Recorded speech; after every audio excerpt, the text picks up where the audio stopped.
Okay. Good evening, ladies and gentlemen. Can we all please rise for the Pledge of Allegiance to be led by Commissioner Acevedo?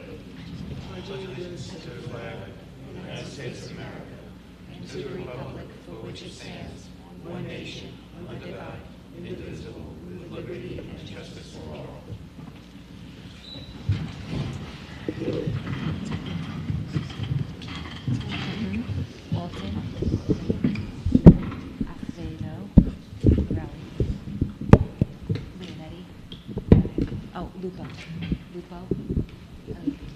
and Leonetti. He's counsel. Joey's counsel. Joe Lupo. Oh, he's the only one that has a nameplate.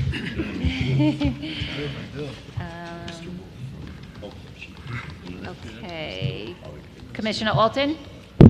Present. Commissioner Creighton? Present. Commissioner Acevedo? Commissioner Reckner? Commissioner Brooks? Commissioner Leonetti? Present. Chairman Morelli? Present. Commissioner Reckner and Brooks are absent. Before we begin, case number 3300, SCEPA for Pennsylvania Court will not be voted on. The amended plans have been submitted, and the case will have a new hearing. And case number 3295, 454 East Broadway, Goldstein, that has been adjourned from tonight's calendar. In the matter of O'Connor and Sons Home Improvement LLC versus the Zoning Board of Appeals of the City of Long Beach, pursuant to decision and order of the Supreme Court of the State of New York, Appellate Division, Second Judicial Department, index number 8019-16. Whereas in the proceeding pursuant to CPLR Article 78, to review a determination of the Zoning Board of Appeals of the City of Long Beach dated August 1st, 2016, which, after a hearing, denied the petitioner's application for an area variance, the New York State Supreme Court, Nassau County, James P. McCormick, annulled the decision of the Zoning Board and directed the Board to issue the subject variance by order entered December 19th, 2017. Thereafter, that decision was appealed to the New York State Supreme Court Appellate Division, Second Department. Whereas the Appellate Division, Second Department affirmed the prior determination of the New York State Supreme Court, County of Nassau, and the Zoning Board was thereby ordered to grant the petition and issue the requested area variance. Do I have a motion to affirm? Yeah, I will make the motion to affirm. A second? Second. Okay. Commissioner Alton? Affirm. Commissioner Creighton? Affirm. Commissioner Acevedo? Affirm. Commissioner Leonetti? Affirm. Chairman Morelli? Affirm. Now therefore be it resolved that the subject variance hereby issued.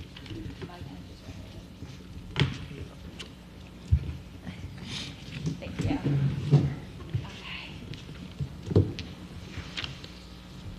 Okay.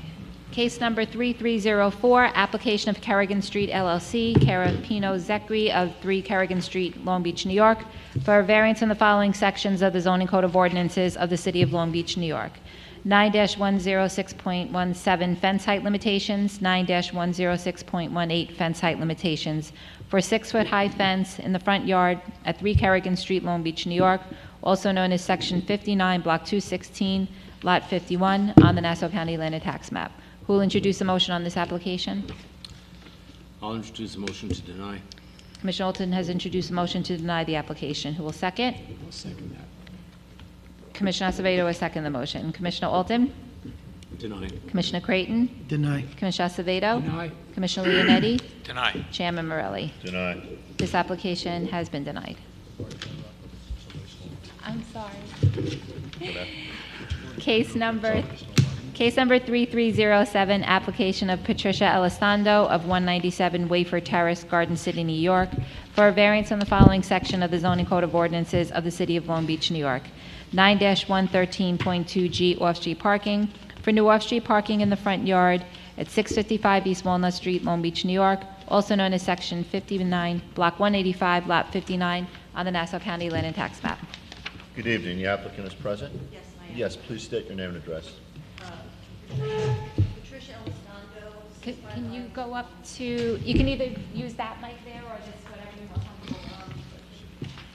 It's on.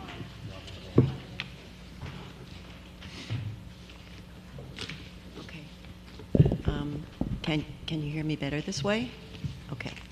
Hi, I'm Patricia Elistondo, 655 East Walnut Street. Okay. Ms. Elizondo, just give us a brief description of why you're here. Sure. The denial letter says that, describes the parking specifications, and basically you're looking to have off-street parking in your front yard, That's correct? right. I'm Yeah, okay. seeking- Please describe the lot for us. Oh, sure. Okay. I'm seeking to expand the driveway pad, the apron, and the curb cuts. So Okay. this house has been in my family since 1952, when my parents built the house. It's always been a two-family house with Okay. one single driveway. And I believe that it's reasonable to expect that a two-family house would have twice the number of people as a one-family house.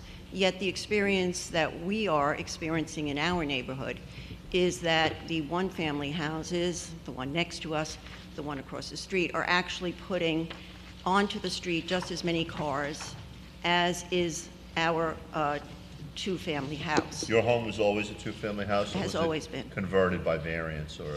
Oh, no, it was built Okay. as a two-family. So basically what you're looking to do is to remove that little grassy area. Yes. Are you, just to be clear for the record, are you looking to enlarge the curb cut? I was hoping that I could ask for expanding the pad, the apron, and the curb cut. And I would like to just talk about a mitigating factor, if I could, in this particular please. situation. If you look at the picture of the house that I submitted with the application. Oh, if you look at the picture of the house that I submitted with the application, there's a little grassy strip to the left of my house and to the right of my neighbor's house. That strip is actually not long enough for a car to park on. It is the case that whenever cars try to park there, they are either overhanging my driveway or my neighbor's driveway. It's really just a matter of time before an accident happens there, because we're both trying to, when there is a car trying to park there, we are both trying to avoid the 2 or 3 foot overhang that car is imposing on either my driveway or his driveway. So I feel like by doubling my driveway, I would not be eliminating a parking spot on the street, because that's not presently parkable. But I would be taking a car off the street, because I would be able to take one of my cars and put it into the driveway. So. Okay, so just, Ms. Elizondo, just to be clear, as I look at the photograph that you submitted. Yes. I'm holding up, your home is this home Yes, here, okay. So there's a grassy area on both sides of your home. You're talking about, to be clear for the record, you're talking about the grassy area, not adjacent to the fence, but the grassy area that is next to the neighbor's home directly in front of it. that's correct. All That's right. correct. So I can understand, looking at that spot, that it would be a very small car. I have a similar situation where I live. I understand the problem. So my question to you would be, where would you be widening the curb cut from? Where would it be going? Yeah, in other words, how much were you looking to get as a widening of the curb cut? Do you have a specification? I'm gonna look at the plan. Yes, so. But I want it on the record. Oh, sure. So I did a new survey because I wanted to make sure that I wasn't going to be encroaching on my neighbor's property at all. We have measured that if I take about 1.5 feet from my front lawn, we can expand the driveway over and still leave about 1.5 feet to the property line. And within those parameters, we could expand the driveway to about 21 feet, 7 inches. Okay, so let me ask you a question. Where this property is between the two homes? Yes. Okay.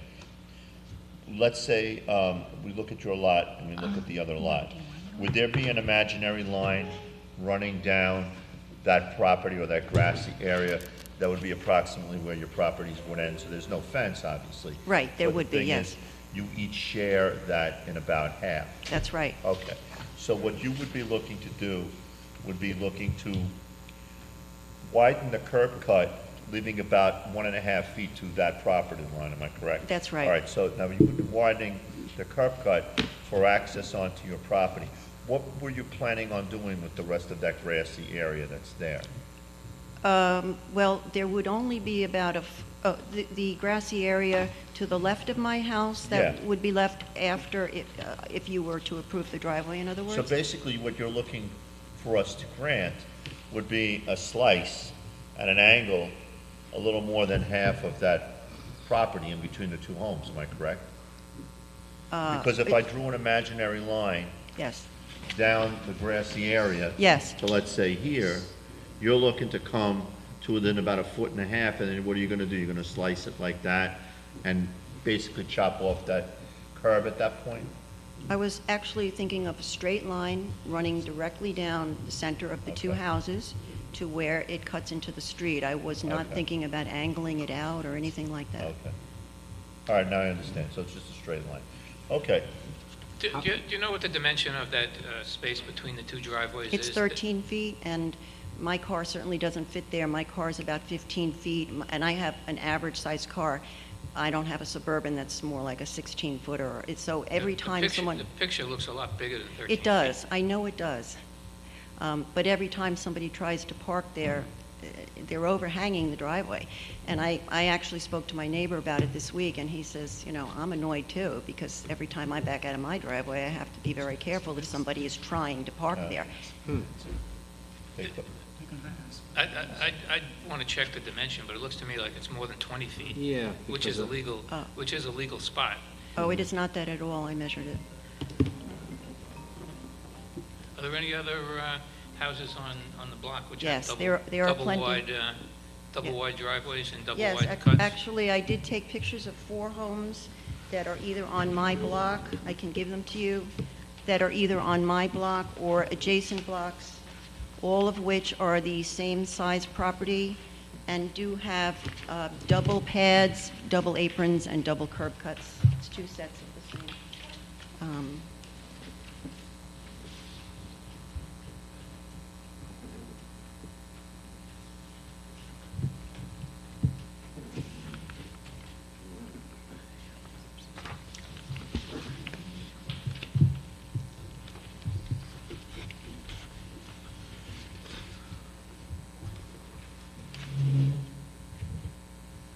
Now, these photos that you submitted, Yes. where are they in relation to They're, your e- home? they're either on my block or an adjacent block, like Olive. Well, you see, like this house here, which is virtually identical to mine, right here where you have this Mustang and the other car, this is a legal two-family also, but these homes were constructed with double curb cuts. And I see this little parking area that's in between. Now, that's about 13 feet, because I know this is on the next block from where you live, where I Okay. live, and this is very similar to my home. Okay. And the thing is that, for some reason, I guess the photograph maybe really doesn't represent it well, because I can tell you from knowing my own property, and as I said, it's probably built virtually identical, that curb cut, or that curb area is about 13 feet, I can tell you. But for some reason, the photograph here looks like it's more, it just looks bigger. You know, it could Maybe be it's the a angle. distortion on the part of the photograph, but on the home that you show in that exhibit, that home is about 13 feet, I can tell you, because I think mine is about exactly 13. Right, so it is 13 feet at Yeah, mine also. it just looks yeah. like your photo looks what, maybe it's just the perspective of the photo. Right. Shot at a different angle. I stepped Okay. way back to the other side of the street when I Now, took has it. your neighbor expressed interest in trying to create the same kind of situation on his side, or Well, no? he said to me, he said, if you're successful, I honestly would like to do the same thing, because it's only a matter of time before I'm going to hit a car that's trying to park there. And I said the same thing to him. Yeah. And All that right, would be well, I can fine, understand that. because, I mean, I experienced the same situation, so I understand your plight. yeah. With cars, especially in the summertime, Oh, yeah, it's They even now worse don't in park in summer. the West End anymore because there's no parking on the street with the raised homes. Now they come down to East Home and they park by us. Right. And they stay there the whole day, or people from the condos will come down and park their cars on a Friday afternoon and leave them until Monday. So I understand the reason why you want to do it. Do any members of the board have any questions?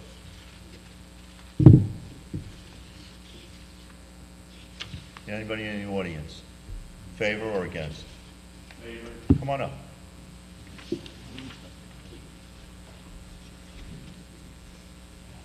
So when you come up to the mic, just give us your name and address. If you want to use this microphone, you come up and just give us your name and address for the record, okay?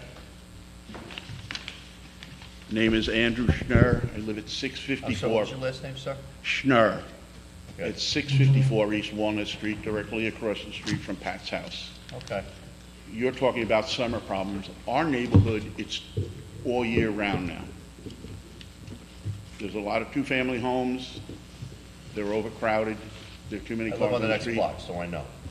And when, across the street from her, angrily across the street, when you were talking about the 13-foot driveway cuts, you can't put anything near a full-size car. I have a PT Cruiser, which is just slightly bigger than a Volkswagen. They look big, but they're a very short car. I can park there. You can't park a Jeep Grand Cherokee there. The neighbor next door to me at 664 blocks their own driveway to park on that 13-foot cut. And that house has 2 driveway cuts. Right. It's a 40 by 100 lot. Yeah, no, I know. I told you, I have a very almost identical house Yeah, to this. and their house I understand. is right against the next home heading east Right. with just a picket fence between their 2 driveways. Okay. There's no land between them.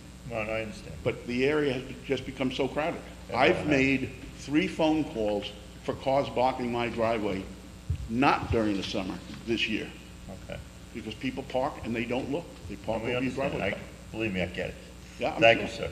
But I also don't understand the statement that it's taking away a parking spot. It's adding one off the street, and from my understanding, you can park in front of your own driveway now. You know, if in fact it's 13 feet, then what I said, Excuse me? if in fact it's 13 feet, what I said about losing the spaces, I take it back. Okay? But because it adds a spot off the street, and you can still park Yeah. across the Yeah. driveway if you have to. It's not, believe me, I know there's always been a car, and I can tell you, you know, being chairman of the board, I'm not trying to make a case for you, but I understand fully experiencing it the same block you live on, I live on And- Olive, I get it, and the bottom line is that, But I'm gonna be here next routinely after in the her summer, as there's guy always next a to- car, you know, 2 to 3 feet into my driveway that I gotta maneuver around on my lawn, and blocking also my next door neighbor, so I get it. But, you know, we're trying to spend money to resolve that. Okay. It's And not like I a, said, it's not a. Her it's neighbor's not a gonna do usable the same spot. thing, I'm gonna come in for the same thing. I own a 2-family house, I'm not renting it now. I don't have to. Thankfully, I'm financially well off. But if I rent my apartment, it's at least 2 more cars in the street Yeah, that there's no I get it. room for. Yeah. If I apply for a variance, I've got a 60 by 100 lot. I understand. My house is a 2-family, and I occupy the entire house, so we don't even have a tenant. So the thing is, I understand your problem. Thank you for your comments. No sir. problem. Anyone else want to speak in favor or against? All right, then, if anybody wants to make a motion on the case, you can vote on it. I'll make a motion to grant. Yeah, I'll second it. Case number 3307, application of Patricia Elizondo of 197 Wayford Terrace, Garden City, New York, for a variance in the following section of the zoning code of ordinances of the City of Long Beach, New York. 9-113.2G off-street parking, for new off-street parking in the front yard at 655 East Walnut Street, Long Beach, New York, also known as Section 59, Block 185, Lot 59, on the Nassau County Land and Tax Map. Commissioner Leonetti has introduced a motion to grant the application. Chairman Morelli has seconded the motion. Commissioner Alton? Grant. Commissioner Creighton? Grant. Commissioner Acevedo? Commissioner Leonetti? Grant. Chairman Morelli? Grant, This application has been granted. Thank you very much. you're welcome, ma'am. Good luck. Case number 3308, application of A. Wilder Family LLC, care of Claire Murray of 5264 Loughborough Road, Northwest, Washington, D.C., for a variance in the following section of the zoning code of ordinances of the City of Long Beach, New York. 9-105.5C front yard, for a new front yard deck at 66 Virginia Avenue, Long Beach, New York, also known as Section 59, Block 234, Lot 21, on the Nassau County Land and Tax Map. Good evening. Kenneth Apple, 30 West Park Avenue, Suite 202, on behalf of the applicant. Good evening, Mr. Apple. Good evening, Chairman Morelli. Here tonight before you on behalf of the Wilder family. Back in December, the Wilder family bought a vacant piece of property for nearly $500,000. They're building a FEMA-compliant home. It's costing them another $600,000. Familiar with the address, 66 Virginia. It's a two-way street. The lot is located right next door to the commercial buildings on Beach Street, so there's no neighbor really to the north other than a commercial, south. No neighbor to the south other than a commercial building. They're here tonight seeking a variance, and we believe to be an extremely reasonable request. They're just looking for the front yard setback. They're building a FEMA-compliant home Kenny, from I'm sorry. scratch. Kenny, is there any way, can you go over there, because Nancy's having a hard time hearing you? Yeah, sure. I don't know if we can adjust that microphone. Thank you.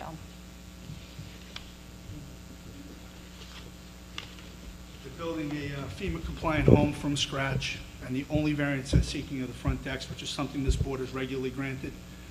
They sought, my advice, as well as the architects, we advised them to keep it back a foot and keep the posts back 3 feet, which we did. It's something we feel this board has granted countless times in the past 10 years. There are 2 decks, and like you said, they're 9 feet wide, so they're not excessive. It's enough just for chairs and a place to lounge out. To go through the legal criteria, there's no undesirable change to the neighborhood. Here's a family investing nearly $1.1 million to build a house to come live here. And like I said, the only variance is the front yard setback. They've sought nothing else from the board. Everything else is within compliance.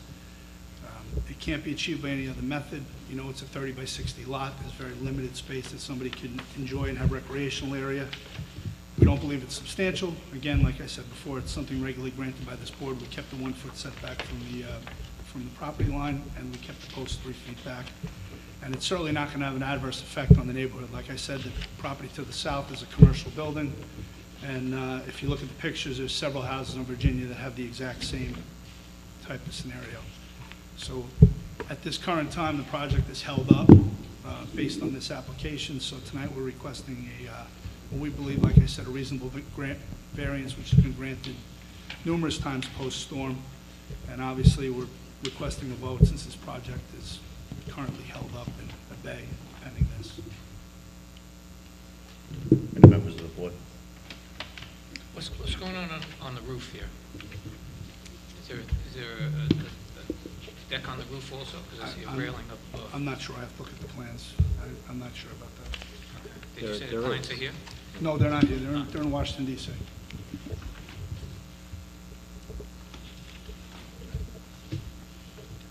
There was no height variance. So.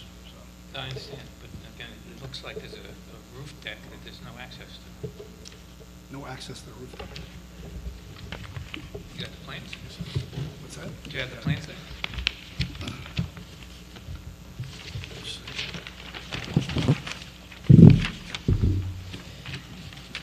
Too small.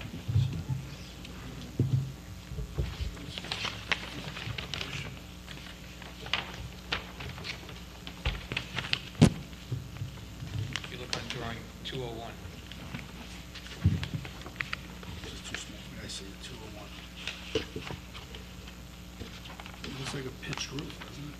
Weird. It does, and then, but it also shows a railing in Yeah, front there. It looks like a pitched roof. I don't know how they ever put a rooftop deck on a pitched roof. Well, if you look at the south and north elevations, maybe that pitch is set back, is what it appears to be. Yeah.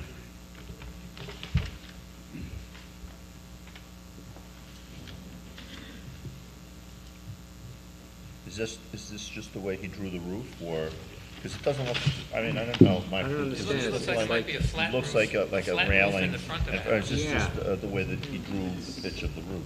But if They the didn't do a attic is rendering. not occupiable, how would you get up to it, and why would you bother with it, is the question. What do you think of his aesthetics if there's no way to get to it? Yeah, it seems like, yeah. I don't think it's just aesthetics. Not part of the case, though. Hmm? It's not part of the case, though, right? What's that? That's not It's part not of the part of case the anyway, case, so, all right. Case.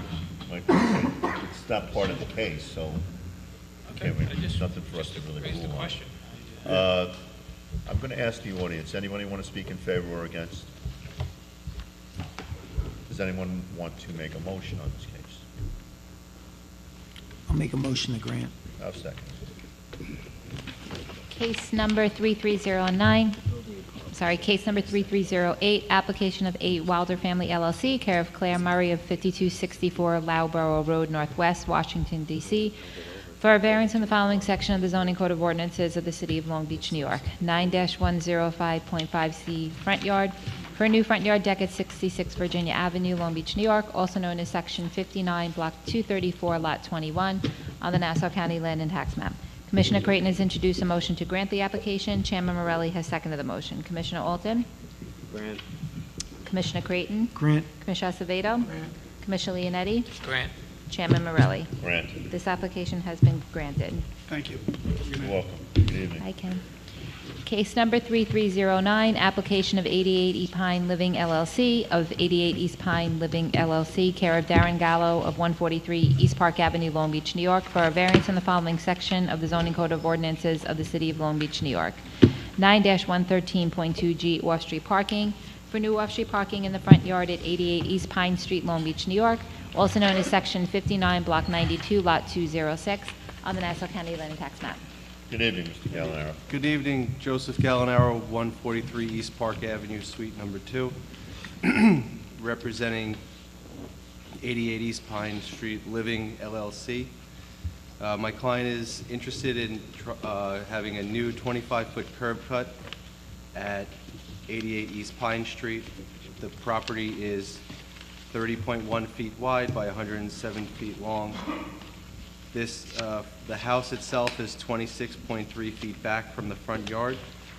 Excuse me. Interested in trying to park 2 cars in the front yard. It's a single-family home with 3 bedrooms. On the west side of the property, abutting the subject property, there is a home that has a planter that's about 2 feet wide that we're looking to mirror over the property line onto this property, about 2 feet wide. So there'd be a planter 2 feet wide on the west side of this property, and then also proposing planter on the front face of the house, as well as a 3x3 tree planter in the northeast corner of the, just east of the curb cut. Excuse me. As you drive up the block, we have the Long Beach Head Start starting from the northeast portion of Pine Street. And heading east, there's the Pine Town Homes on the north side of the block with parking behind. And directly to the east of the subject property is the MLK Center. There are very few homes that do not have curb cuts on this block. There's especially leading up to the subject property.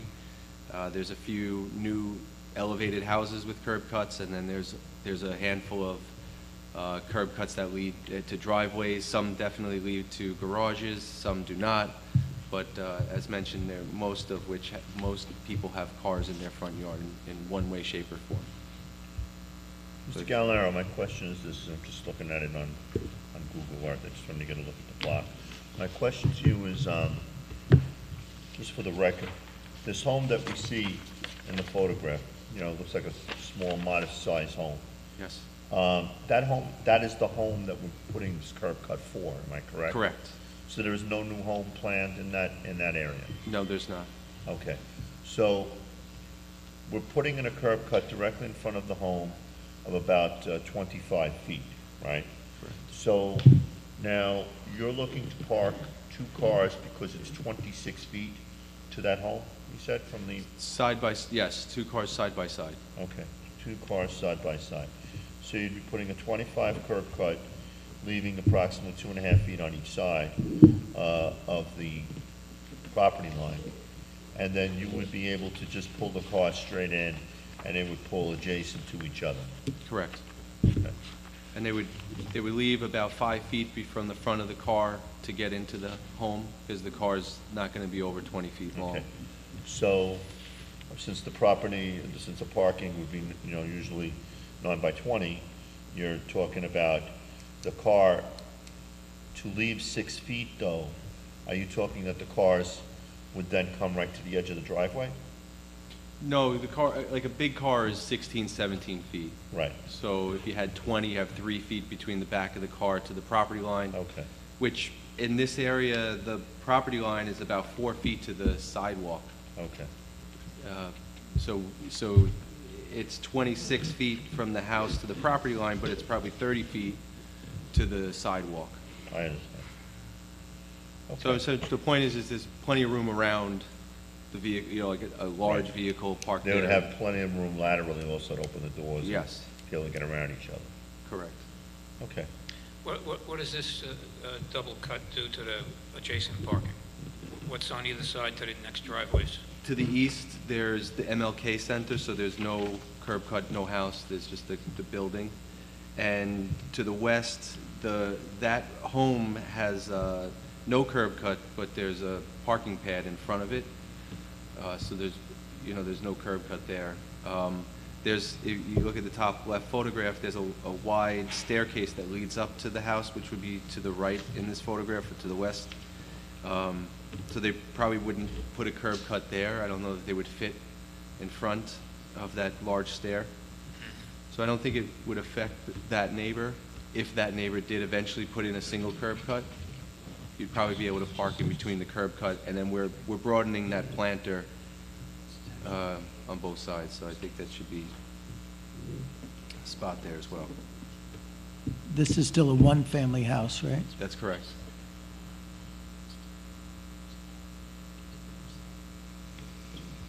This is probably not the fiercest parking neighborhood in Long Beach. I think there's probably a lot of parking. Yeah, like I said, the Pine townhouses have parking all behind them. And then with MLK and the Head Start, there's parks in the area, so there's not a lot.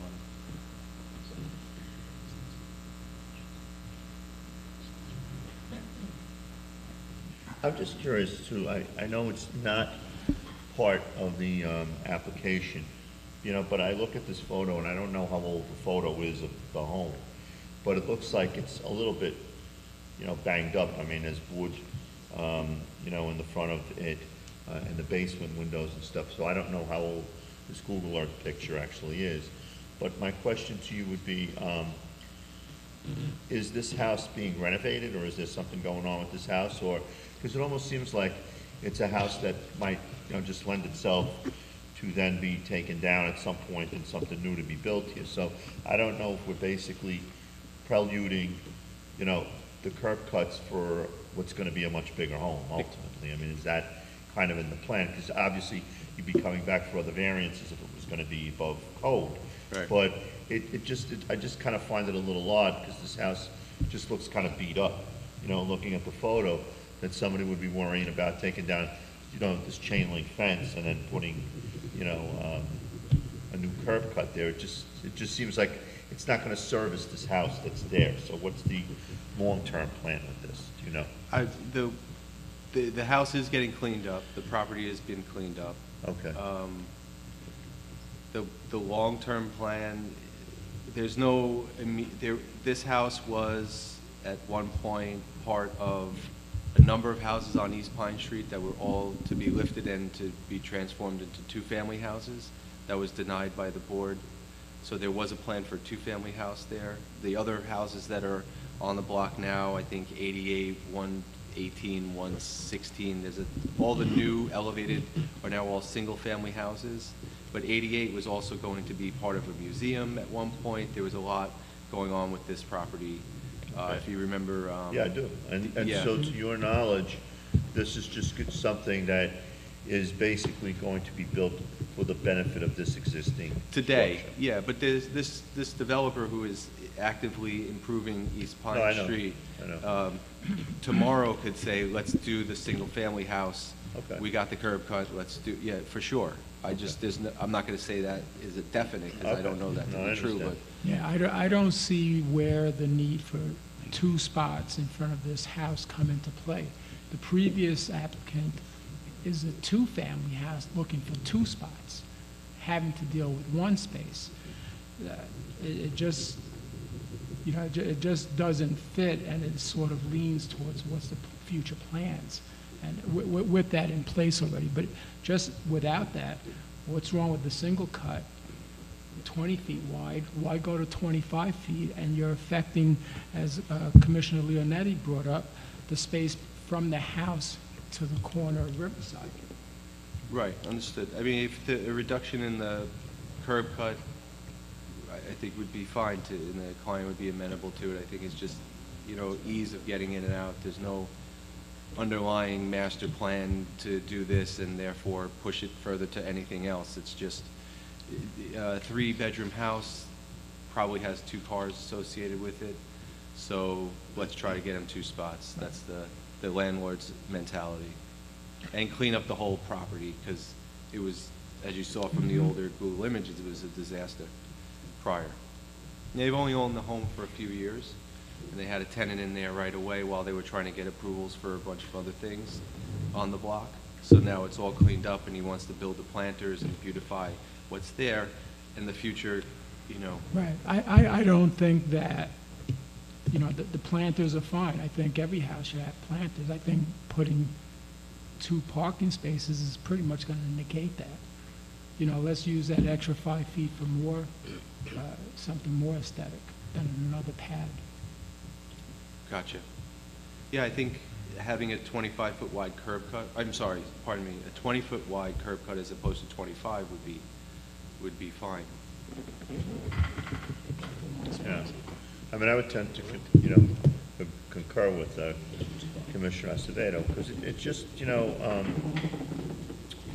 just seems that the need for that big parking space for that smaller house just does, in my opinion, just doesn't really exist. So, go ahead. The other thing is, the curb cuts aren't actually 20 feet. What's a curb cut? Isn't it 12, 13? An actual curb cut? Yeah, I mean, The let's say the maximum parking curb. spot is 10. I mean, You're we're not going to talking have about only that. maybe a couple of feet on each side of that parking pad. So at the most, if it's a 9, you're going to have probably 13 feet or so, 2 feet, Not 20. especially on a wide block, Right, so what you're saying, No, on a it's block. not 20 feet wide. Well, Mr. Gallinaro said 20. But as a board, the question we have to ask too is, if we're going to allow for 1 parking spot, what are we actually comfortable with? Because we would be removing some of that parking availability over towards the Riverside side. Right, so the typical width of a curb cut. Right. It's is about what- 13. Right, that's what, 20 is like 25.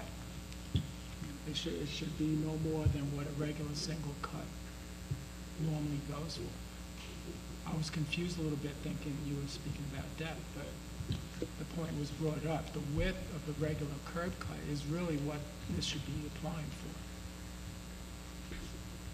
Yeah, because he has adequate depth. I mean, you're talking 26 feet that he has from the home to the, property line. It's the question of how much parking are we going to affect on the block? Right.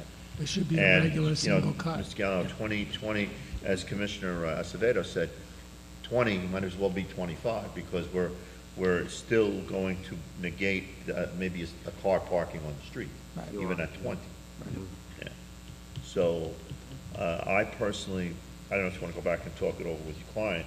I mean, I personally would feel that for this house that's existing right now, because we're not ruling on a future lifted 2-family or 1-family home, we're ruling on what's in front of us, and I personally think a 13-foot would be more appropriate. Agreed. So if you want to discuss it with your client, that's fine. We'll hear from the neighbors if the neighbors want to speak.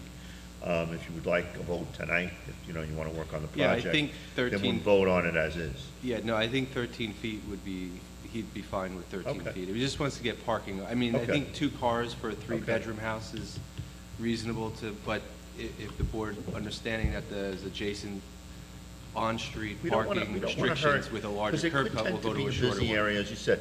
MLK Center is there, Yeah. there are multiple, family houses, the Pine Homes are across the street. And, there's people on the block, and do we really want to, create less parking on a sort of busy street,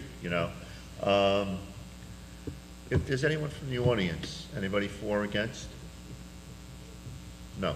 Well, I would then move to grant a 13-foot, modify the application, and I would grant an amended to 13-foot curb cut.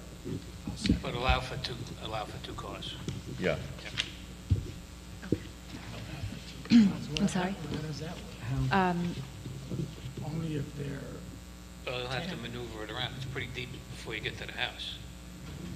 I said it's fairly deep to the house, so he could pull the one car in and then maneuver the other one around it.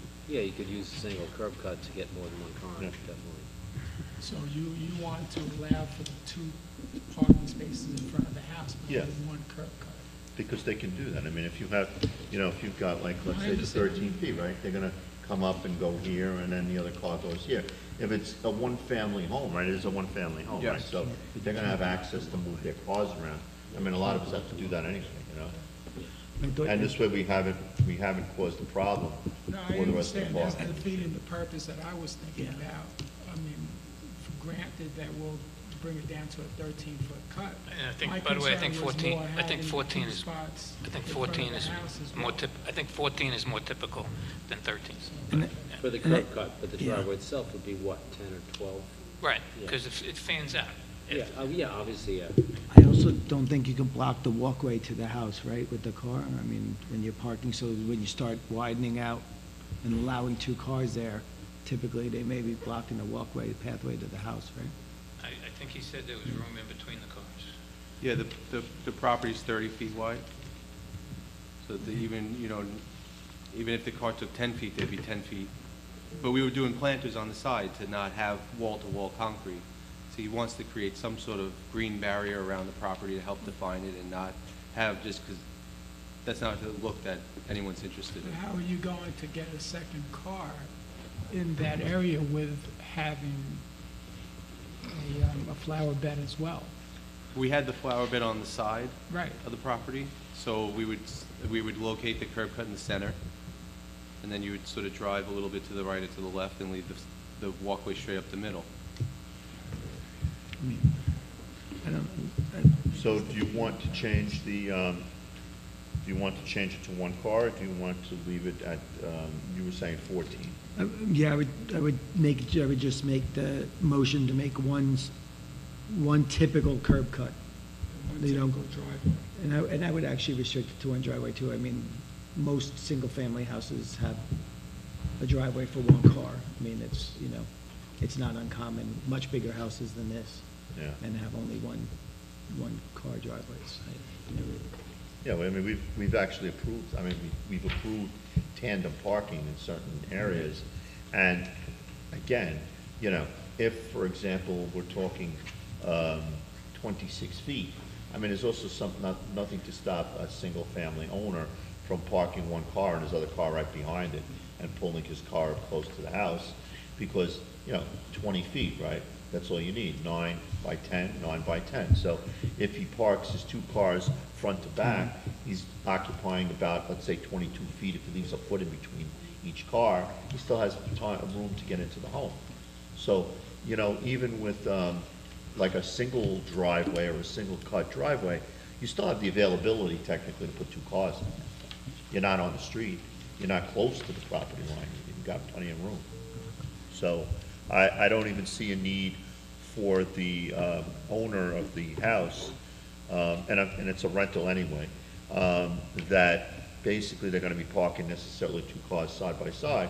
It would almost make more sense to just park them front to back, because even if they're parked side by side, you still got to maneuver them That's what I- to move that's back. what we're So saying. just put them front to back, 13-foot straight curb cut, and you got 2 cars in there, 13-foot driveway, right? I mean, he's got a very nice advantage that the house is set so far back to the property line. Now, if they choose to, let's say Mr. Gallo, if he chooses, let's say at some point in time, to demolish the house, and now he's gonna put another house, which basically is gonna require, let's say he's gonna ask for a deck, 2 feet from the property line, like all the other raised new homes that we built, then there's gonna have to be garage space underneath the house. So that's gonna be a whole separate set of applications. So as it stands right now, we're not ruling on anything, we're not even sure or ruling on anything for the future. But since you're asking us to rule on a small home, 26-foot back, I think that a 13-foot curb cut, enabling someone to take two cars off the street front to back, I think it's reasonable. They won't fit front to back, but there's 26 feet from the house to the property line, and then there's another 10 or 12 feet to the curb. Okay, So if he comes in on one curb cut, pulls close to the house, then there's still room to pull in that same curb cut park next to the other car. That's the Okay. only way that works. okay. You can park one So what car we're next really concerned though with right now is basically that there's one curb cut, there is the ability to park two cars. And do we have to really specify if they're gonna be front to back or tandem side by side? It doesn't matter, still No, two cars. But somebody mentioned front to back, they won't fit front to back. Okay, I just don't like the idea of making these entire front of the houses concrete. No, aesthetically, it's horrible. Yeah. It really is. so do you wanna specify Well, one car? yes, you would still have the wide pad if you're gonna park one car next to the other, but we're just talking about right now reducing the size of the curb cut, unless you're gonna only go with one car. Well, my suggestion is to just go with one car and not have the Agree. entire front yard, big cement pad. Should be for one spot, like every other one-family house, one spot. I think, Okay. just a question. Because the amount of paving isn't, as long as it's 8¼ inches or less, there's nothing stopping anyone from pouring concrete to their property. No, they did it next door to each other. Next Right, door to right. them, I see that. Yeah. It's just an aesthetic remark. It has nothing to do with the Okay. decision. No, Exactly. we don't really have any legal power to Right. dictate that. Okay, so a 13-foot wide curb cut would be great, if that's Okay. what the board is. Well, then I'll go back to my original motion to grant a 13-foot curb cut as per an amendment to the presented plan. All right, Chairman Morelli introduce a motion to grant an amended plan. Who will second? I'll second that. Who said that? Commissioner Acevedo seconded. Commissioner Alton? Grant, based on amended plans. Commissioner Creighton? Grant is amended. Commissioner Acevedo? Grant as amended. Commissioner Leonetti? Grant as amended. Chairman Morelli? Grant as amended. This application has been granted. Reduce the proposed curb cut to 13 feet wide. Thank you. Good evening, you're welcome, Mr. Gunnar. Case number 3310, application of Antonio Salgado of 346 East Chester Street, Long Beach, New York, for a variance in the following section of the zoning code of ordinances of the city of Long Beach, New York.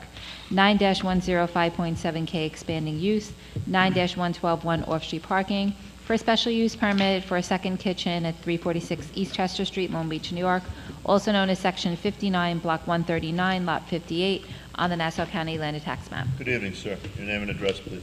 Good evening, Antonio Salgado, 346 East Chester. Okay. So, Mr. Salgado, we see here that basically you're looking for a second kitchen. Correct. And basically, this is a one-family home.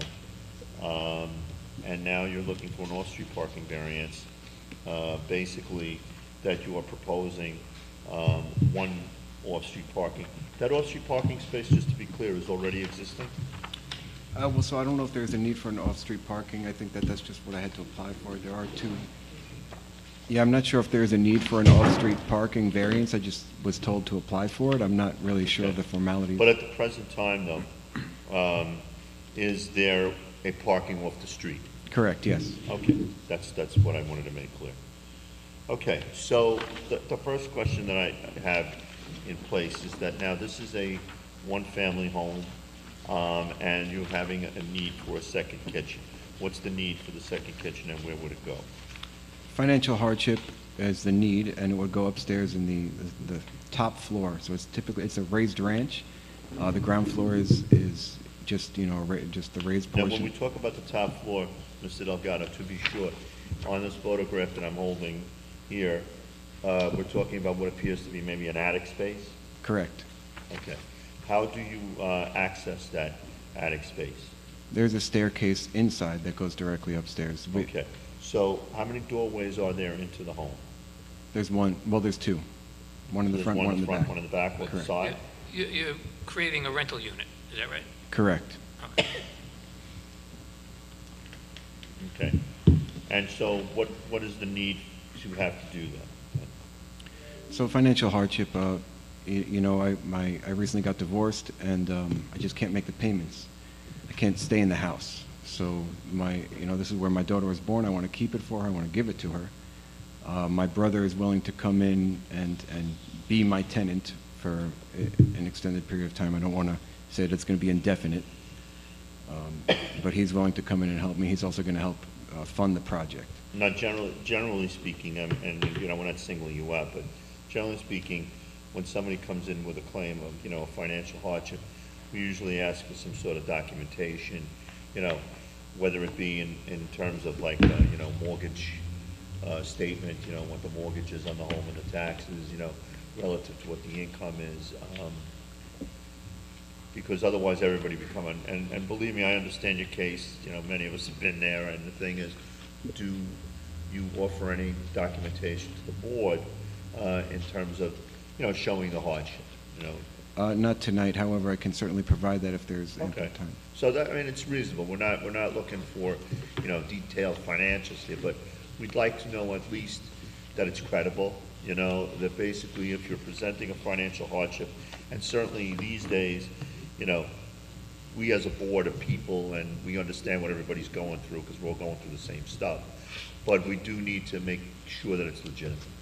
And, you know, we would ask that, I certainly would be prepared to vote on this tonight, and I certainly would like to take a look at, you know, perhaps a tax return, mortgage statements, excuse me, you know, maybe a divorce decree, you know, anything that you could bolster your case with. The record will stay open until the next meeting. So anything that you want to submit, we will have an opportunity, you know, to look at it, you know, and then read it over, and if it fits the case, then certainly, you know, it backs up everything that you said.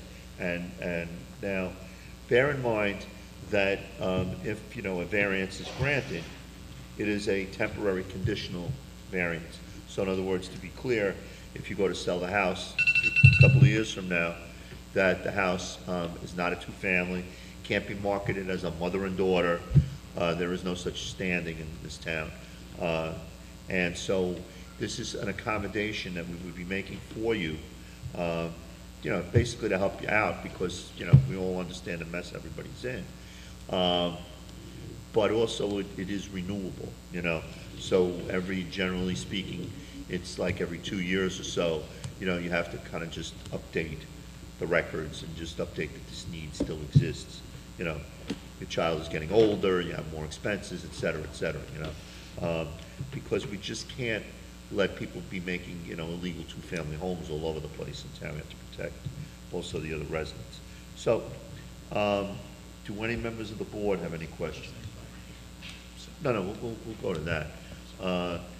Is anybody here that wants to speak in favor or against this application? All right, so, you know, so the application is going to remain open till voting. You know, I suggested a couple of things that you could submit, you know, tax return, mortgage statement, and utilities maybe, you know, divorce decree, you know, whatever you feel that would help us to look at this and say, you know, this guy, he's hurt, you know, and basically we would have, you know, basically a legal standing to grant this temporary conditional variance, okay? You understand? I understand. Thank you. And All right, thank you all welcome, sir. for what you do So for our try to community. get that to us in case it'll be voted on next meeting. Thank you. Good night. Case number 3311, application of Patricia Ripley and Harold Greer of 51 Vermont Street, Long Beach, New York, for a variance in the following section of the zoning code of ordinances of the city of Long Beach, New York. 9-105.16E height for a house elevation at 51 Vermont Street, Long Beach, New York, also known as section 59, block 254, lot 37, on the Nassau County Land Tax Map.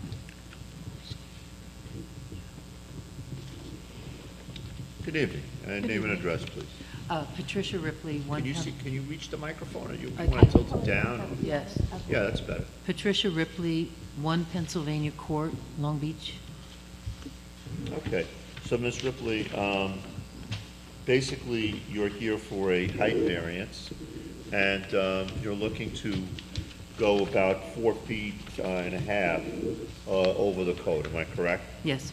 Okay, so tell us why you need the house. basically this is going to be a modification, or it's actually a raise, am I correct? Yes. Okay, so are you doing this to meet the minimum height raise requirement as required by FEMA, or are you going above what is minimally required by FEMA? I believe it's required by FEMA to Okay. raise, Well, let's take a look at that. So, and it's going to, we're moving from 1 Pennsylvania Court. It's going to be our last home in the city, and we want to outfit it with some handicap Okay. features so that we can get So over now- there.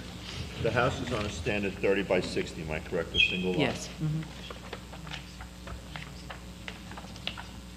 I don't know. Is the existing roof going to remain, or is it a new roof? We're going to put a new roof. We want to put some solar. Right. And, Do you know if the new roof has the same slope as the old one? Is it pretty much, is it just a replacement of the existing roof in the same exact dimensions, shape, and everything that's there? Or are you changing the pitch? You know, I'm not really sure about that because the original roof inside That's the fine. master has a very strange, it's one of those buildings, the houses that were built this way with a very strange pitch inside, and we're trying to get rid of that pitch. Inside the room itself in the back is like this, inside, it's not flat at all. So my builder, Arcadia Management, said that we could change the roof line, and that way we would have a regular roof, regular ceiling in the bedroom, the master bedroom. So it should be on the drawings what the roof should look like. The reason we're It's going to be a, you Yeah. know, a I see it. The reason we're asking is Yeah. because the pitch is a little steeper than typically, which gets your roof height higher. Oh, I see. And since you're asking for a big variance, 4.5 feet, we're wondering if there's what we can do to reduce that. So if we could get the roof, Oh. flatter, Oh. not necessarily flat, but flatter, we could at least minimize the impact to community. I not see. as- So ma'am, this is not, I just want to make sure, before the raise, it says 48, but I don't believe that it is. Is this your, can you recognize this as your home as it exists right now? Does it have the parking lot next to it? Yeah, Yes. yeah, there's a parking lot next to it. Yeah. I don't know why Google has it as 48 Vermont.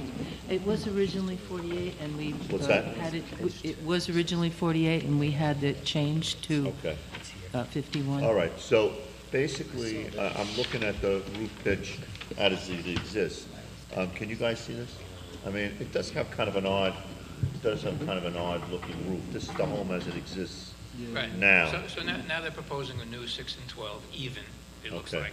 But they've also got, the master bedroom has 10'6" ceiling, Okay, which is kind of taller Yeah. than normal. yeah.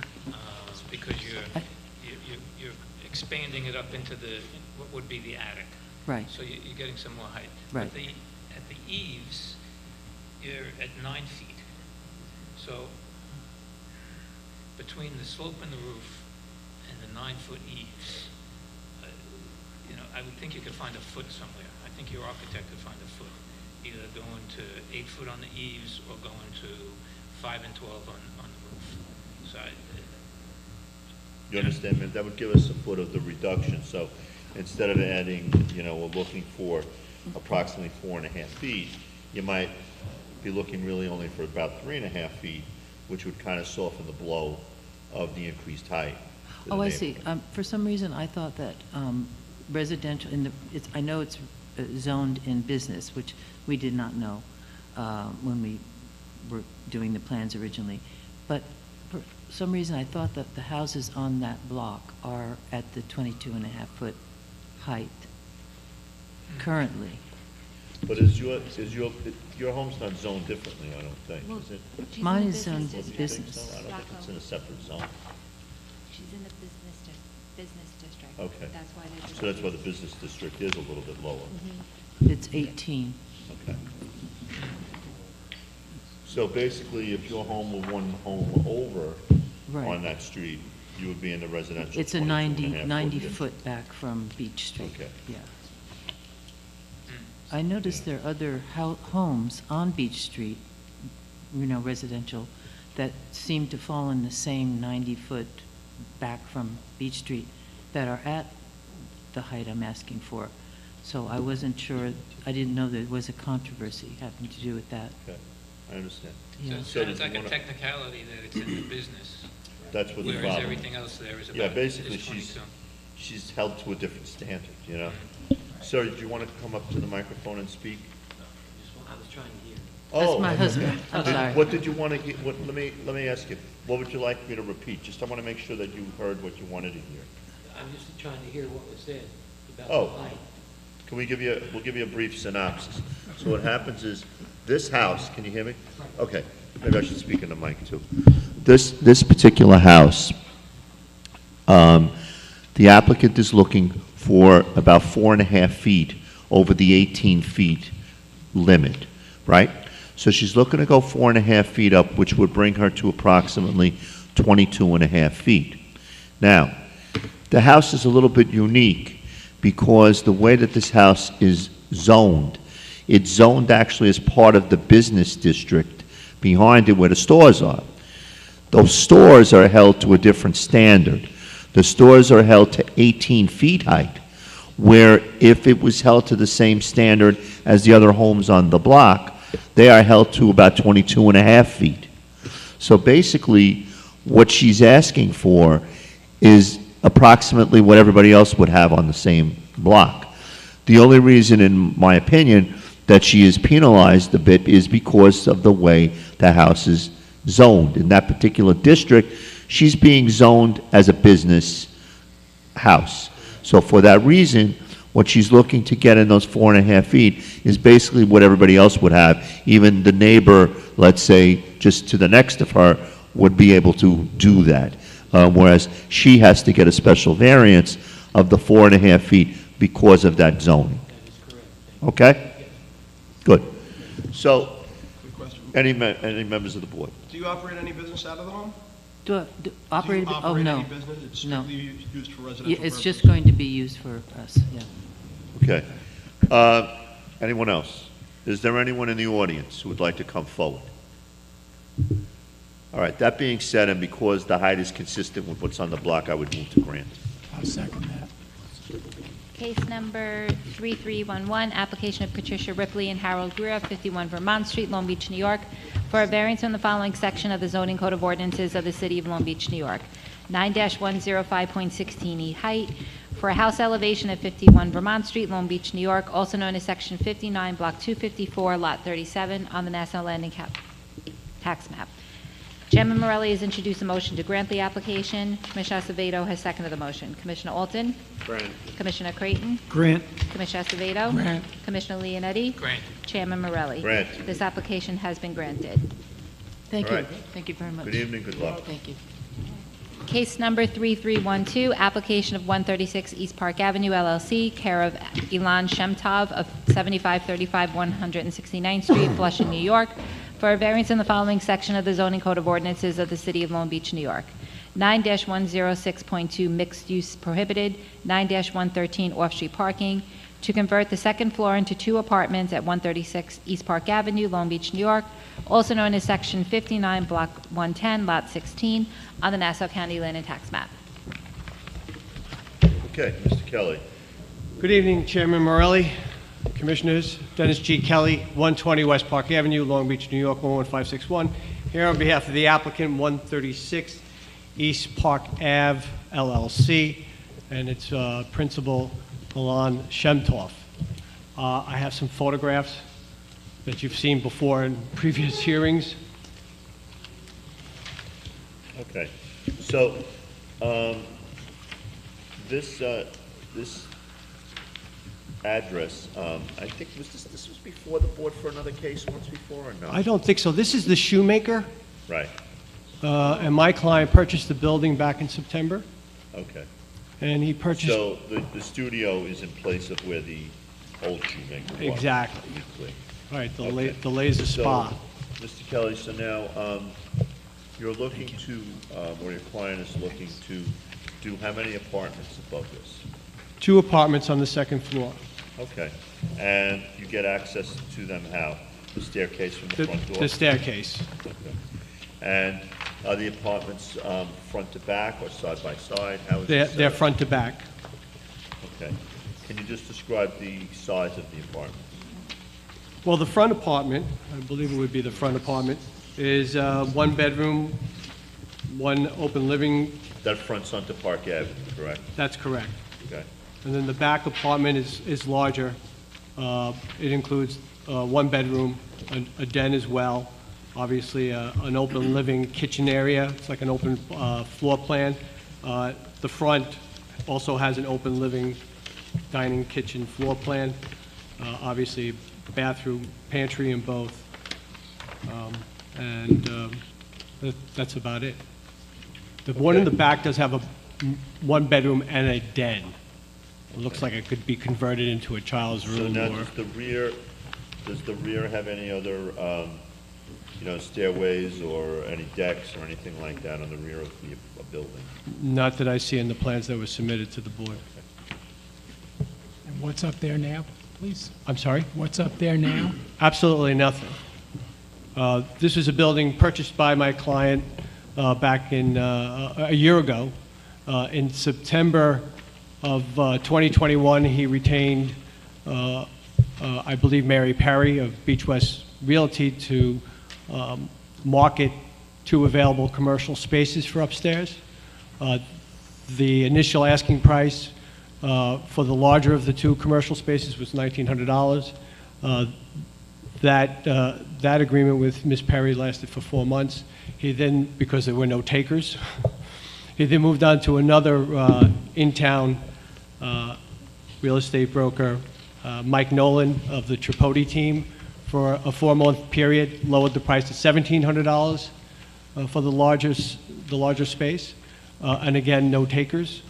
Then he moved on to a well-known city brokerage called Keller Williams, who also marketed the upstairs area for commercial space and dropped the price, I believe, down to $1,500, and there were no takers. I would like to describe to the board the financial hardship that has arisen as a result of not being able to rent this space, and also demonstrate to you if it was rented for the going for square footage price, it still wouldn't be enough money to carry the property. And I will submit this to the board after this evening's meeting, but I just want to give you some idea. We do have documents. I still need to, I got a lot of documents from my client relative to expenses and income.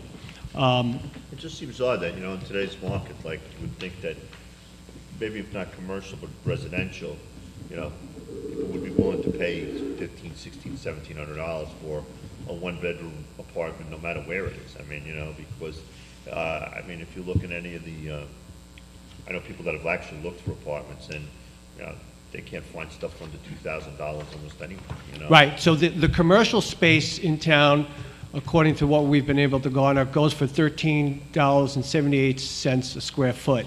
Okay. The residential space goes for $27.58 per square Yeah, that foot. makes more sense. Right?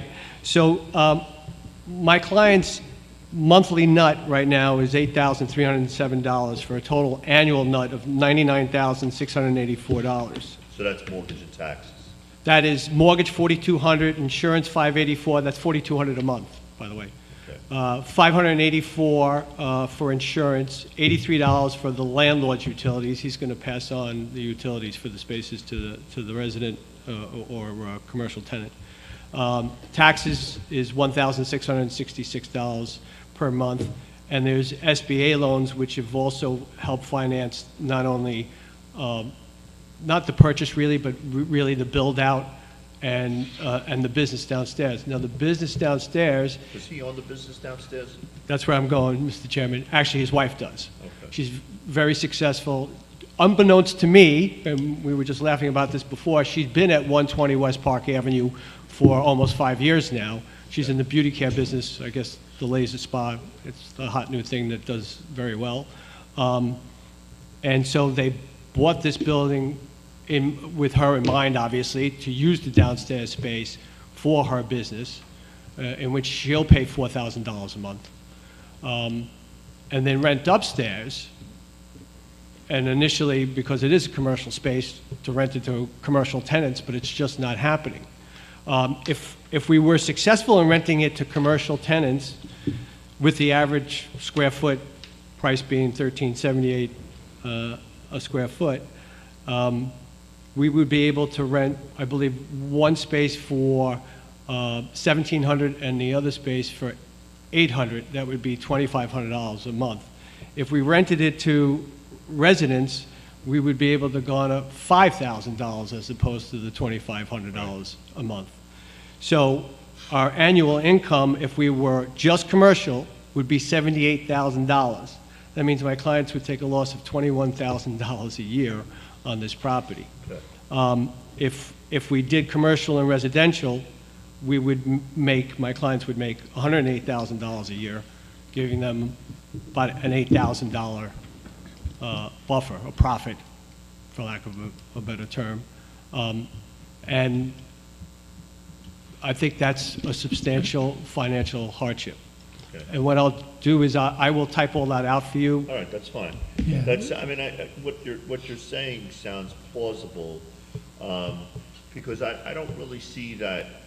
I mean, I know there are a lot of little businesses kind of squirreled away in these upstairs apartments, but it's kind of hard to really have a business in these not elevated buildings, well, second floor buildings that have no elevator, that don't really have ADA acceptable You may access. You may remember I was above the surf shop for about Right. 6 years. Right. I can't tell you how many people came up the stairs, and I thought I'd need to buy a defibrillator and an oxygen tank, because wicked stairs, Yeah.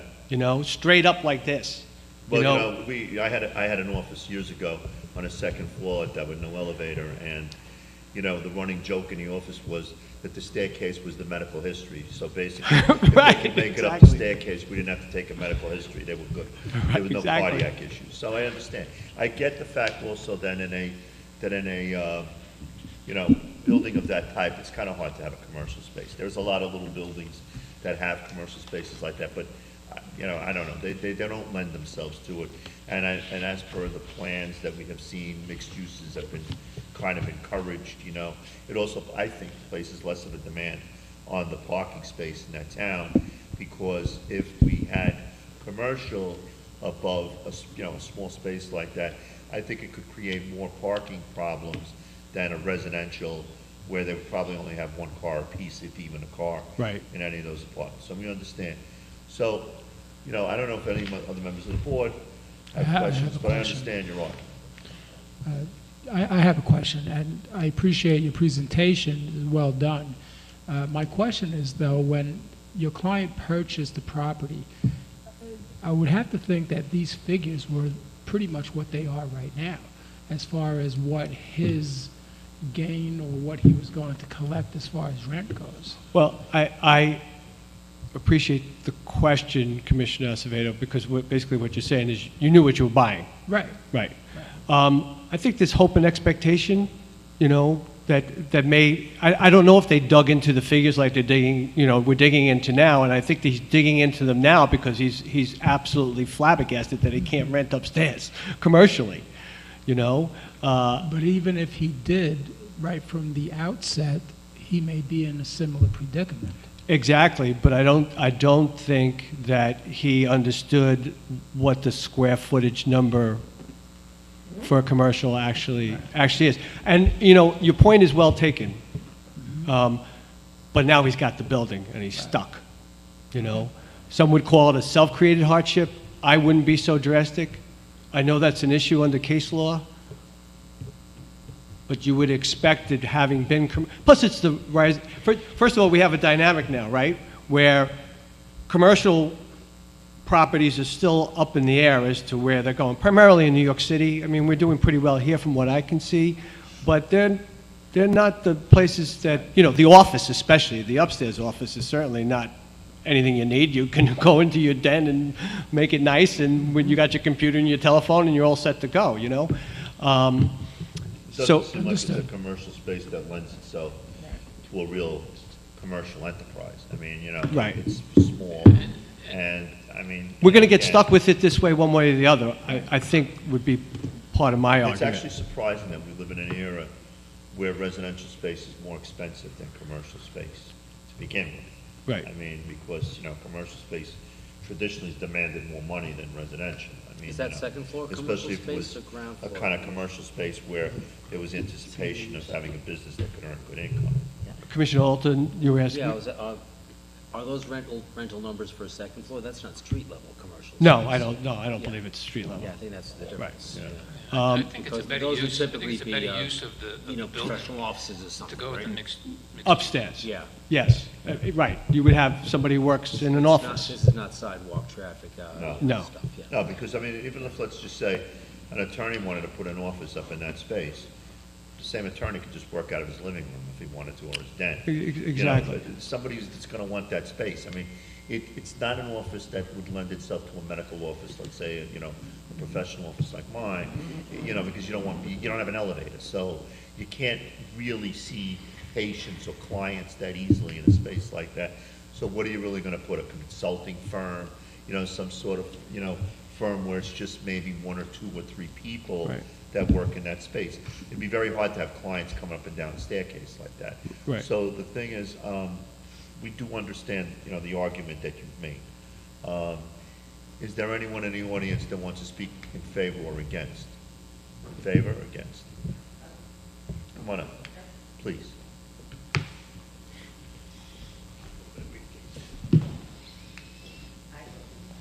Name and address, please. Leah Diamond, 121 East Walnut Street, Long Okay. Beach. I received a letter stating that the applicants want variance, the two variances for a space. I did write a letter. I hope you received it. It was in the Dropbox last week and should have been delivered. yellow Dropbox? Sorry, You yeah. put it in the yellow Dropbox? I checked the mail downstairs today. Yeah, didn't see we it. don't have the letter, so tell us about it. So we live at 121 and we're behind a restaurant, Margarita's Cafe, Okay. and we're putting up with noise from there that the city can't seem to take care of. But then several houses down, and my neighbors were going to write and we're going to show up, but I'm representing them. Several have young children. The ordinances state that it's commercial area, and there's a good reason for that. It's on a busy street, and in back, we are all residential, and we don't want more noise, more parking on our street, just because somebody's not able to handle the cost of his purchase. You know, we moved to Long Beach 30 years ago for quality of life, and I hope that the commissioners will continue to uphold what Long Beach is known for, its quality of life. We don't want tenants back there 24 hours a day. That is not acceptable to our residential life. We don't want extra parking. Who knows how many people will live up there? Nobody's going to inspect that every day to see how many people are living there, how many people, who's living there, how many cars are going to be there that are going to have to be parked on our street. I just, you know, we came to Long Beach, we love Long Beach, and there were ordinances written years ago just for that reason, to maintain a quality of life that is unmatched in most other places. And I sincerely hope that you won't allow residential housing in commercial space. Okay, now. It's not for And use. thank you very much, you know, for the argument that you make, which is a very valid argument.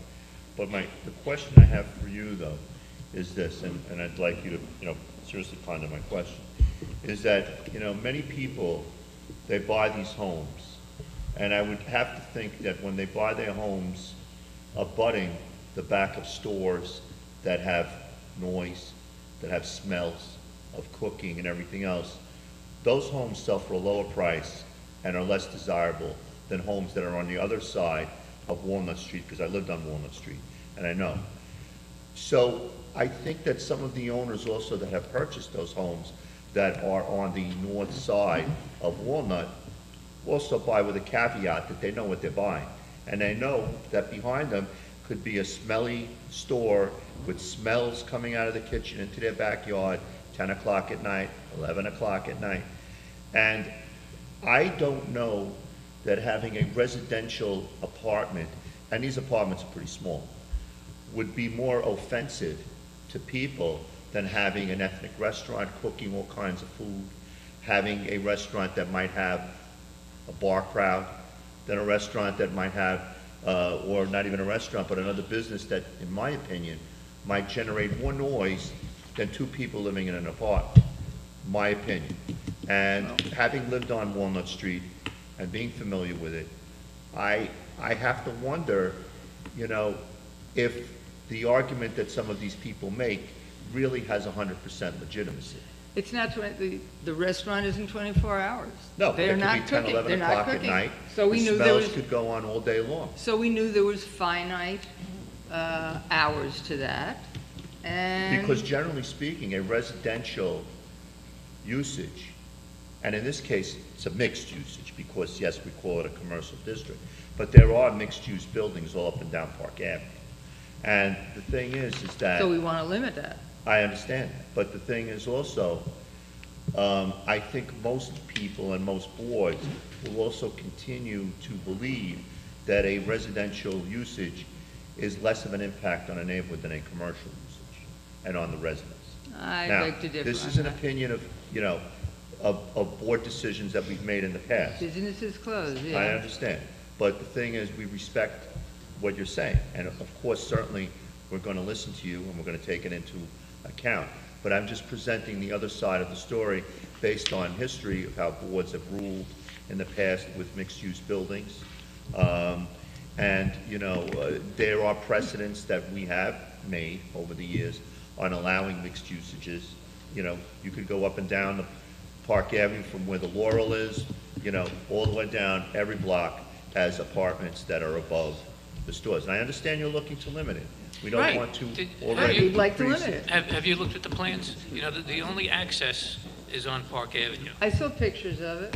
So there's only access is from on Park Avenue. It's going to be a very long walk for somebody to park on your street, to come around and go into this business. Well- There's no decks in the back. There are always people parking on our street to Un- walk around the corner or Understood. wherever. So That could be if from this the had a railroad, business, there would be cars associated with the business.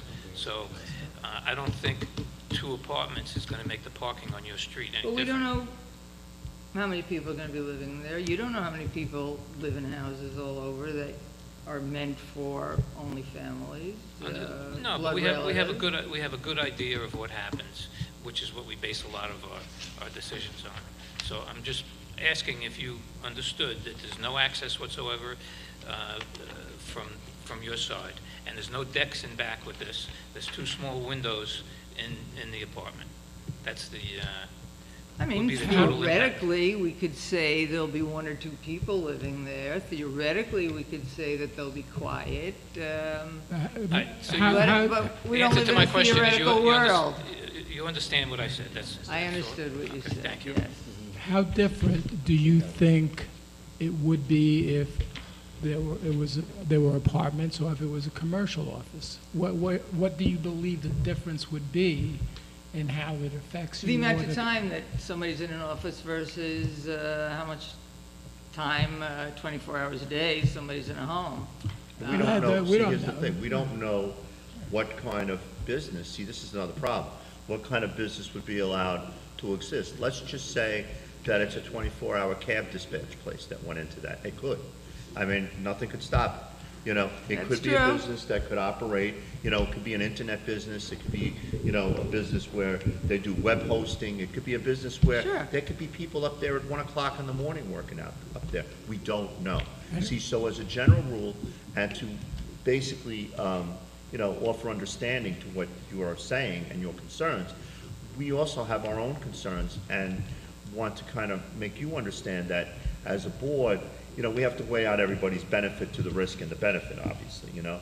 And generally speaking, I think, you know, most members of the board here have been on the board for quite some time. It has generally been considered that a residential use has less of an impact on a neighborhood than a commercial use. Because with commercial usages, you never really know what kind of a business that's going to be either. And we're going to assume that there's going to be traffic, you know, in and out of that commercial use. And as Commissioner Leonetti said, there isn't an actual egress in the back. That's why I asked before to Mr. Kelly. There isn't any deck on it. There's no back door. I remember there was a concern some years back, one of the bar restaurants that was on the block where Geno's is, you know, they had entertainment. They had, you know, back doors, you know. They had open doors that were open, you know, till 4 o'clock in the morning as the bar's allowed to exist. That's a commercial use, but would you really prefer a commercial use like that over a residential? That's my question to you. So I respect very much, you know, the concern of the residents. And, you know, everybody has a right to quiet and, you know, privacy and not have, you know, destructive sounds. But looking at some of the other businesses that exist on that block, you know, I believe that they have more of a potential of generating noise, smells, and people traffic than a residential usage would. The residential usage you're basing it on is the number of hours that someone is occupying that space. It's not really based on what the actual detriment of a commercial usage could offer to that space. So that's what I'm just countering this with. Again, just trying to be fair, but we do sincerely understand what you're saying, and we will, of course, take it into account and weigh it in any decisions that we make. And the ordinances were put in place for, I imagine, some of the reasons that I'm posing here. I mean, why else wouldn't there be permission to Well, just, because, to and I'll just tell you why, make it residential? and I'll tell you why. Okay. Because the code says residential, okay? But in many, I think, decisions, mixed use has not, you know, perhaps the code needs to be changed, and in a comprehensive plan of the city, it might be changed. But the thing is that a mixed use has always been considered less of a utilization than a full blown-out commercial usage. And that's just the way it is. And so, you know, if I wanted to knock down, let's say, where a bar is in town, a busy bar, right, middle of town. If I wanted to knock it down and just put 2 one-family houses on that block in the middle of town, right, next to the surf shop, wherever, I couldn't do it because it's a commercial zone. Now, nobody's going to come and stand in front of me and argue that my 2 one-family homes are going to present more of a detriment to the community than having a bar there. Do you understand my logic? Okay. Theoretically. So there you go. But yet, it Theoretically, would be it won't. illegal for me to do that. See, so this is why I'm countering what you're saying with just the other viewpoint of trying to create a balancing act here with what we're hearing. I'm presenting to you the reasons of some of the way our thinking might go. But again, we are respectful of your concerns, and they're legitimate. And we are definitely going to weigh them into account. It just seems that you're seeking to possibly uphold the grievance, the request for the waiver for somebody's hardship. But I don't think that, Oh, I understand that point. That's a good point. you know. But if you're going to argue that this was a self-created hardship, as, you know, Commissioner Acevedo mentioned before, you know, you went into this buying it, you know, did you know that you were going to maybe need, you know, extra money to make this thing fly? We understand the point. So, of course, that's going to come into our weighing of a decision. And potentially, I mean, nobody knows who's going into that Yeah, no, I upstairs get it. space. That's, All right. so we're talking about potential Yeah, here. I understand. All right, thank you very much. Thank you. Anyone else? If I may, just a quick point, and then Mr. Shemtoff wants to address Commissioner Acevedo's very pertinent question. First and foremost, and I've done this before, but if you look at the draft comprehensive plan from January of 2018, which cost a lot of money and a great deal of time was invested in, pages 411 and 412 reference the encouragement of mixed use in our central business district for the purpose of housing, but also for the purpose of business, for the purposes of some growth. And here's the other thing I'll say, just as a comment. Anytime a house sells on my block, I wonder who's going to move in there. Because you don't know, no matter where you live, what you're going to get. You know? And I also forewarn people who want to be landlords. Be careful. That little old lady from Pasadena may be the biggest heroin dealer on the East Coast. You just don't know. Now, given the fact that it's residential and there's small apartments, I think you've got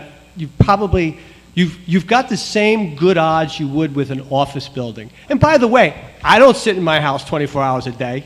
In fact, I'm going to hope to be in it 8 hours tonight. Okay? And people are going to go to work. People are going to go to work during the day, and if they have automobiles, they're going to take them with them. And then they're going to come back in the evening if they have automobiles and park them probably in an area which probably could accommodate them. I don't see the impact on Wall, not unless there's crazy parties with the windows wide open. I just don't see it. And I just also feel like there's insinuations about this type of housing, which I don't personally like. With that, I'll give you Alon Shemtov to answer your question, and then Orit Shemtov just wants to say a quick word about her business. Thank you. All right. Let's, if you can keep it brief, that'd be great, because just a little, Just give your name and Sure. address for the record. My name is Elon Shemtov, and my address is 935 Jewel Drive, Valley Stream. Oh, Elon Shemtov, 935 Jewel Drive, Valley Stream, New York, 11581. And just to respond to, I didn't catch your name, but whenever we saw the property, they had one tenant over there that was paying like a very small amount, like $700 a month for the small section. And in the listing, it showed that you have upside potential of raising the rent because you cannot find commercial space for $700 a month in Long Beach. So with that in mind, I was saying, okay, hopefully with him we can raise it at least to $1,100, $1,200, a reasonable amount. And then the back section, which we had listed for $1,900, $1,700, $1,600 to get something, but nothing came, nothing bit. So I'm saying with that type of income of $1,900 plus $1,300 or whatever it is that would be, plus downstairs, that we could do it, but the tenant left like 2 months into our purchase, and then we're just sitting there a year trying to get it rented, and it just that we were hoping, based on the numbers that were presented by the real estate, that it will be possible. But a year in, you know, with multiple high-end real estate brokers and agencies, that nothing's coming upstairs. And like you said, that with the staircase over there, it's like maybe 16 stairs to go up, and it's not easy.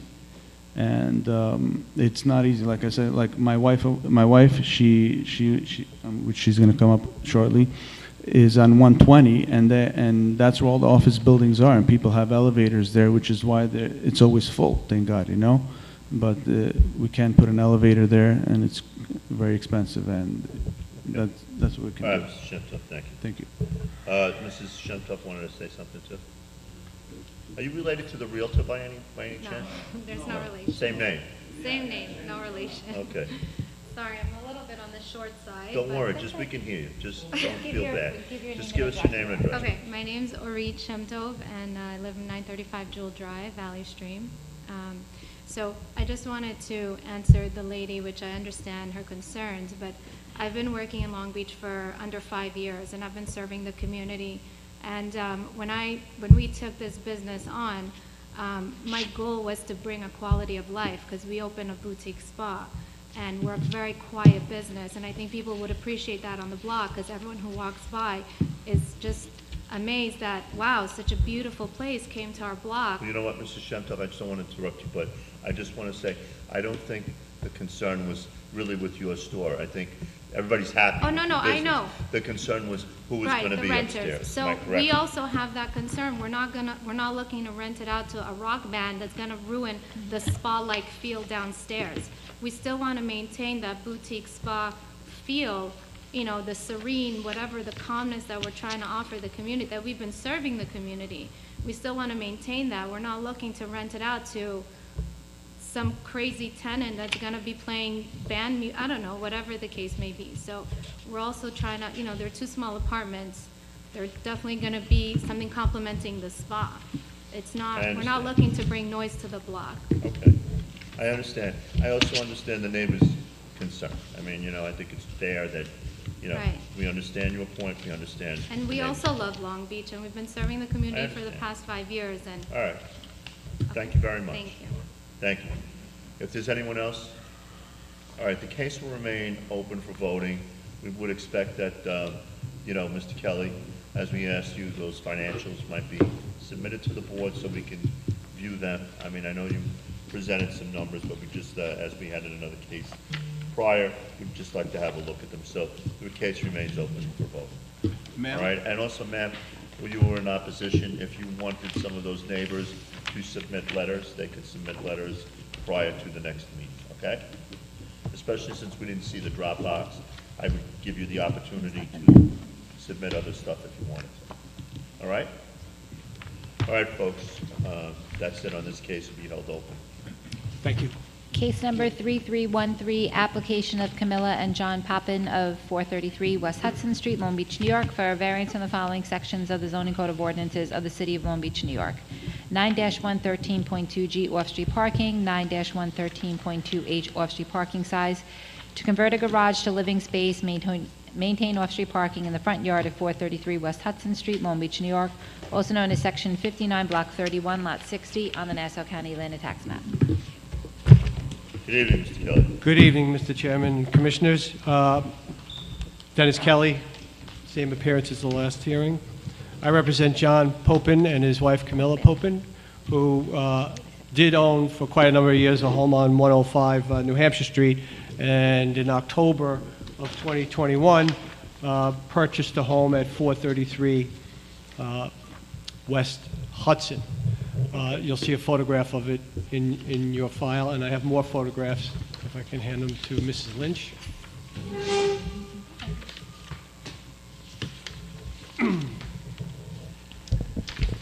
.433 West Hudson is a two-family house. My clients make use, I believe, of the apartment upstairs. It's one of the places they reside, as well as residing in the city. I think they did something similar over at 105 New Hampshire Street, and they've been doing that for quite some time.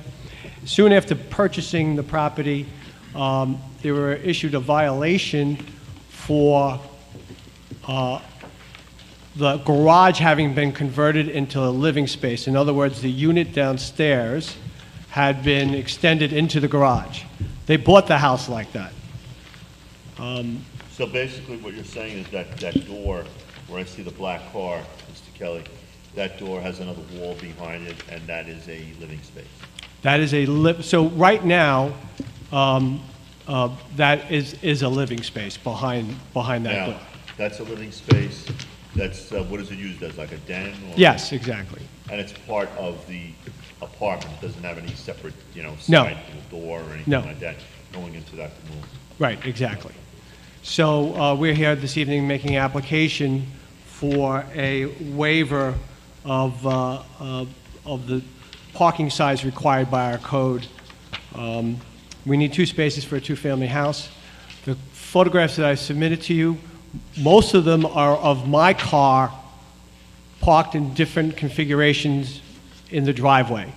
So my car is 16 feet long, and I got that officially. It's 192.1 inches. And I was able to put it in the spot before, right in front of the garage door, and it still is within the confines of the driveway. It doesn't extend. It doesn't extend into the sidewalk. Then I took the car and I parked it on the west side, deep into that driveway, and I didn't even think it would be that wide or comfortable, but the car fit in there without a problem. I then took the car and backed it up and parked it what would have been tandem right behind a car in front of me, and that still didn't extend into the driveway. Our understanding is that apartment was extended for quite some time. The previous owners of the house, I think, owned it for over 30 years, and must have extended that God knows how long. So it hasn't been... I'm surprised that a bank, inspection wouldn't have shown a conflict, though, with the CO. It may have. I didn't do the closing, Your Honor. Your Honor. Yes, Your Honor, Mr. Chairman. Right, I mean, it just seems they would have counted rooms, and where it said garage, and they would not have seen a garage, they would be too happy signing off on that, Right, but it closed without incident or issue. Oh, you can tell me again when they closed on the house? I believe in October Okay. 2021. So let's assume then, obviously that they had no knowledge of this, and this was not a self-created hardship. We're talking a deficiency of about, let's say, 5 times.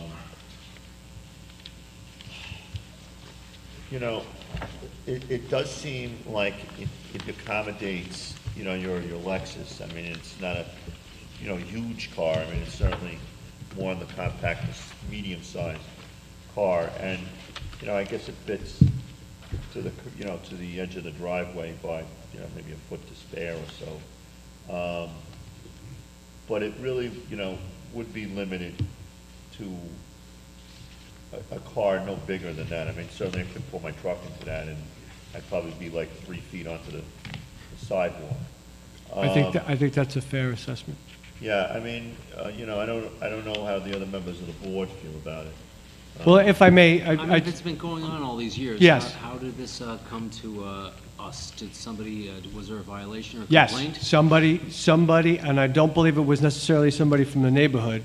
It may have been somebody involved in the real estate transaction. We don't know. Oh, okay. Because, you and I live in that neighborhood. Yeah.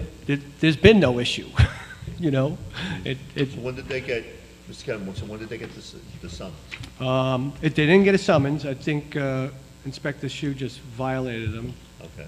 I do have So there's nothing, November 18th. there's nothing pending in court? No. So I'm just a little confused. You also have a parking spot to the left of it where the driveway is. Yes. So I don't understand where the issue is, because I understand what he's saying. We're He's parking saying in that the front yard. That They need two. that parking way is there so that you could get to the garage, and since the garage doesn't exist anymore, they're saying that you can't park there. So like all the other pictures that you showed us of the other houses that do it, Right. those aren't parking pads, those Right. are access ways to their garage. Right. So he's saying, you can't use it. Okay, don't use that, use the driveway. Go to the other side. Yeah, but I mean, that's don't just the code. I think the real issue here is it's a converted garage. Right, right. And to get that through, I mean, everyone parks like this, we know Right. that's not. This is a two-family though, right, this house? Yes. So you Two-family, need 2 spots. So it- Now, it- this it- spot, this 14-foot spot, I mean, there's gonna be cars sticking Yeah. into the sidewalk. It's more a question of using the your car- garage for living space and expanding the Yeah, apartment and size. That's generally. really what's going on. Generally, we don't have a problem with that, but the driveway is longer than 14 feet. Yeah. Well, you So- did grant a variance to, was it 563 Westchester for the 15-foot, I mean, just a couple of inches longer than this one. Case 3267. So, my point is, first, we all know, 90% of people don't use their garages, to Commissioner Creighton's point, don't use their garages for cars. The second thing is that this has been existing and no one has complained until, this transaction. The third is that there's plenty of parking on West Hudson. There's plenty of cars that park on West Hudson as well, but it does afford for much easier parking than a lot of other blocks, because you don't have any curb cuts on the mall, right? So you can put one car right after the other. So I'm respectfully submitting to the board that it's not out of character at all with the neighborhood. It clearly has not been detrimental to any nearby properties, because we would have heard about it long prior to this. The size of the variance, I'm going to say, is small, but 5 feet relative to a driveway, some might consider that substantial. And there's no other feasible way to achieve the goals that my clients are seeking to achieve. They didn't convert the garage was already converted. They just want to keep it the way it was. You're not showing a floor plan here for what's inside. And what's the size of the room that is beyond the garage door?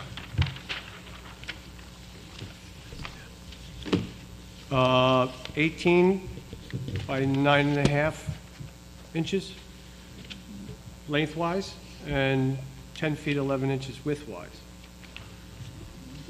10 by 18. Yes, sir. Almost 19 by 11. Which would be a garage. So modifying the size of the room to So what is that, move what the does car that create? farther in isn't feasible? Is that apartment? So then what does it become? It's a 3-bedroom apartment with a den, or what would you call? Like, in other words, if you were gonna, number one, is that the tenant's apartment? It's a tenant's apartment, Yes. right? Okay, so what would you advertise that apartment as?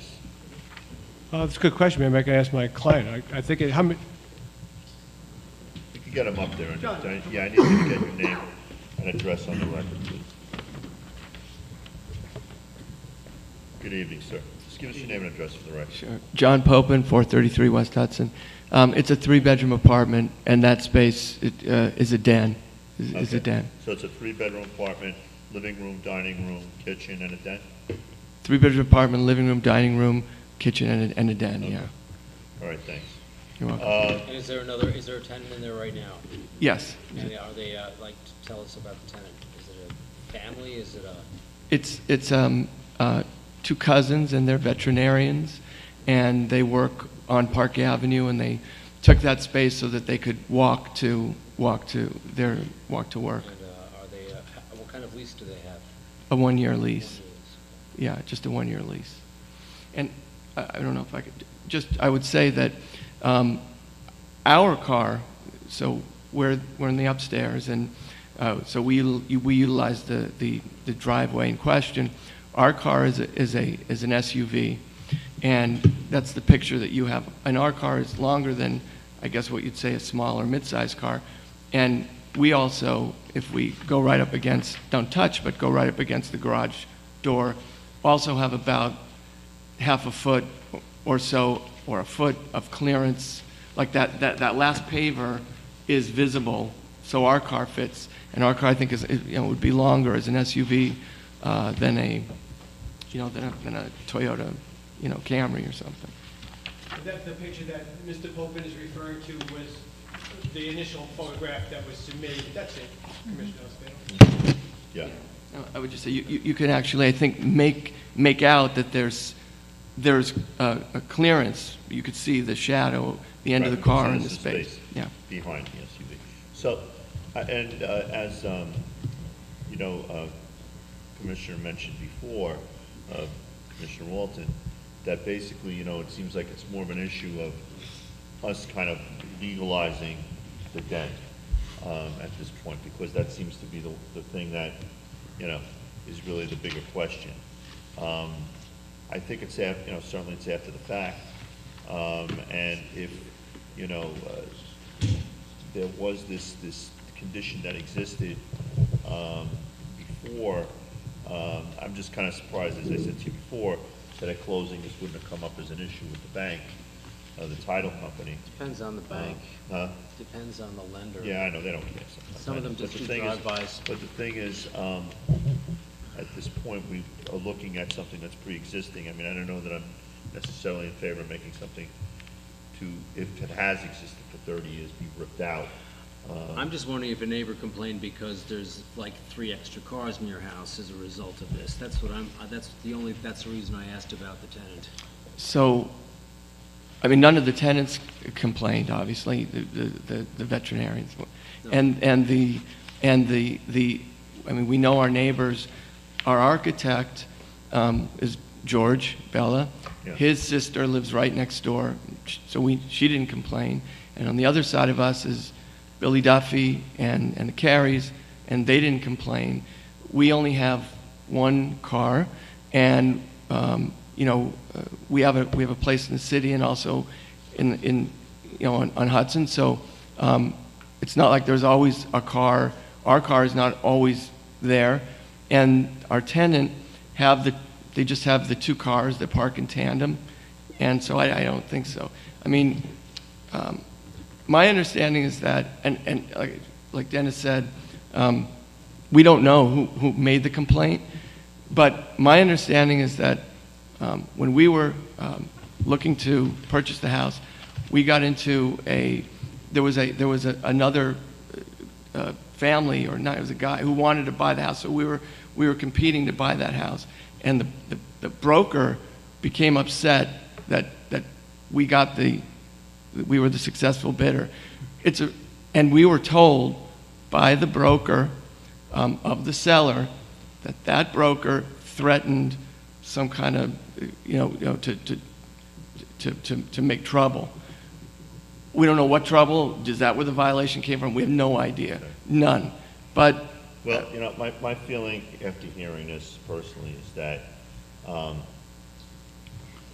it's there, it exists. I don't know that necessarily having that as a garage, which most people don't even park their cars in their garage, I hate to say, is going to change a hell of a lot. So, it's existed for a long time. People haven't complained. Personally, myself, I'd like to see a car sticking right to the edge of the driveway rather than taking a spot out in front of somebody else's house. So, with parking, as it is at a premium, even on your block, it's not there's parking problems everywhere in town. I'd like to see less cars on the street. And as a matter of fact, if you look at some of these surrounding towns to us, I don't know, Lynbrook comes to mind or wherever, where you can't park cars on the street at all between 3 and 6 a.m. and you drive down anybody's block, half the people, what are you going to do when you have 4 cars in a family? They got cars sticking out on the sidewalk, but they're not on the street. So it seems to me logically that having a car in a driveway, even if it's sticking to the edge of the driveway, is better than having another spot taken. Even if this is approved, sticking into the sidewalk is still going to be a violation. So, you'd still be ticketed if you were 2 feet into the sidewalk, which could be considered a dangerous situation if a kid is driving down the sidewalk on his bicycle and he runs into your car. So I'm not really in favor of the short space, but if we do approve it, it doesn't mean you can hang into the sidewalk. My guess is that the inspector walked by and saw somebody's car hanging into the sidewalk. That would probably be why you got cited, would be my guess. That broker story sounds pretty believable too, though. Yeah. And I'm honestly, everyone parks in this spot, so it's really about the apartment. That's what it really is about, even though we're talking about a spot. But I do notice you got a fire hydrant there, which means that you also don't have that spot. So that's too bad. You said that it's been there for probably 30 years or so. So the architectural plans that you have from 22 that show removal of a wall and closure of a door, why is that, these drawings?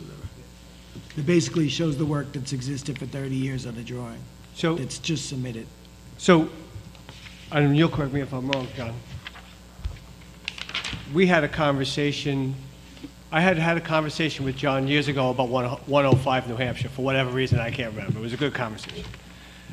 And then after he purchased this house and all of a sudden got this violation in November, he called me and said, well, what do I do now? And I said, and I don't know if you had already rented to the tenant.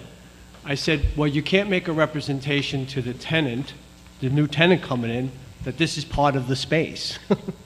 Because you've been violated for it now. If the zoning board doesn't give it to us, or we're summoned to court and, it doesn't work out, then you have to tell your tenant, or you got to get out of this space. So don't even, let us get to the zoning board. Don't even, put up a wall or something and say, this is as far as your living space goes. Is that accurate? Yeah, I followed, I see, I know what you're, so now I understand the question. So we followed the direction of our council. It said to, until it's adjudicated, because the space is up in the air, don't represent that space to that's the tenant space. You can't, because you have, right now everything is in abeyance. So just to make it clear that this is, until it gets adjudicated, put up a wall, safe it off, and if it's approved, then you take down the wall, and then it becomes a tenant space. It's trying to do the right thing, basically, until we figured out what was going to So be. you rebuilt the wall that would have been the garage wall, and then you put in a door? We didn't going put in into it. the foyer? I believe the door was there. Yeah, we didn't put in the door. Do you want them to submit a photo of it? I was just trying to figure out, because they have a drawing by the architect that says, remove the door. Remove the door and seal it up, and remove a wall to basically, convert the garage to A an garage. apartment. I But can- it's dated 22, not 30 years ago. I can speak to that. So I think what George is saying is, what would have to be, if it was approved, what would have to be done in order to, Make it a living space? Yes. Oh, because you got that second egress now? Yes. Yeah, I see it. Yes. So that partition that we put up following Dennis's counsel to separate the space, remove that wall, it's like a temporary wall, and then close out that door, which Goes into your foyer. correct, yes. And they have to remove the wall so these people have a safe means of egress in that room if something were to go. Yeah. So what would you do with the garage door? Take it down and put a window there or something? I mean, we would then follow whatever our architect told us was to code. We would do whatever. They're just building a wall in back of the garage. No, I'm saying door. after the fact, would they But- now change the garage door over once it becomes legalized? That's what I'm asking. We would follow code. I mean, whatever the Yeah. code. We'd have, If it's of course, approved, you certainly. could do that, that's fine. I mean, in theory, you could move the garage door back 2 feet into the space and give yourself a 16-foot space instead of a 14, because That's true, too. 14, there's Yeah. going to be cars hanging over the sidewalk. Right. That's true.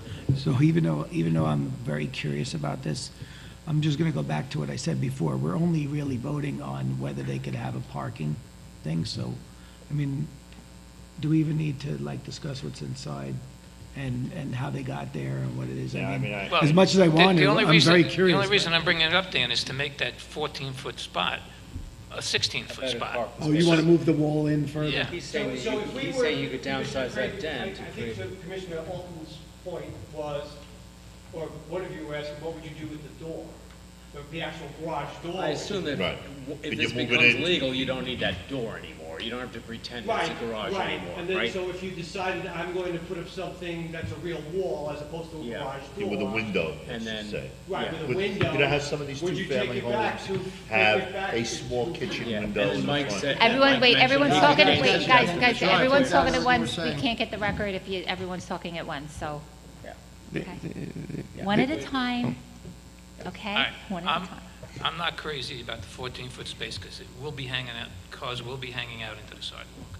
If this is still under construction here, moving, the wall or the garage door another 2 feet in is going to give you a 16-foot parking space instead of 14, which is, you can probably fit a car there, and it won't affect opening the doors of the car. It'll make the room 2 feet smaller, and you don't have to replace it with a garage door if you move it back. You could just put regular siding or whatever. The only Very thing. good point. The only thing I'd respond to that is, if we were to move the garage door, so now it's a garage door, and on the side of the garage door is the facade of the building. So if we were to move the garage door back 2 feet, or it would, in my mind, it would kind of create like an alcove or almost like a soffit that would, it would look a little bit awkward, I think, in terms of the curb appeal. I don't think so. You know, I don't think so. It'll give you a spot for the nose of your car. Uh-huh. I mean, I suppose. And if we were to, remove the garage door and create a wall with a window, I don't think that was our plan because of the expense of doing that. If it was approved, most likely, of course, like I said, we'd follow what our architect, what George Bella said about following the code and making it legal. But from an aesthetic and from a cost perspective, we probably would have left it just like it is, because it looks beautiful, as it is right now. But that's what we would have done. And all I could say also is again, I understand probably larger SUVs. Yeah, you're right. If it was a Suburban or an Escalade, it would definitely spill out into the sidewalk. Our car is a Buick SUV, 3 rows, and it's a foot inside. So that's all. Okay, you want to pause for 1 second? Which Buick SUV? Hold on 1 second, Nancy needs to plug in. No, I was Okay. asking, because my wife has the Buick Enclave, and I know how long it is, that's why I'm asking. It's a Buick Enclave. It's pretty long, my wife has that. It's 3, and we have 3 rows because we have. It's like a Durango. It's the same as the Chevy, GMC Encore. Yeah. It's the same cost. It's a pretty nice size SUV. And it's got 3. We got the 3 row because we have 2 kids, so we've got the 2, us, the kids, and then a row behind, and then so it's a big storage. Right, It's like an Explorer, basically. Yeah, it's like an Explorer with the 3 rows, and it is. You can see that it doesn't hang over. The reason I ask is because I know like the Encore is really, really tiny. So like just saying that it's a Buick SUV, it could have been the size of like a compact car. Right. That's why. Oh, right. No, right. Correct. Any other questions, folks? No. So, does anybody there's nobody for or against, I see, just your wife. Now, is there anybody that has any other questions? Does anybody want to make a motion tonight? Do you want to think about it?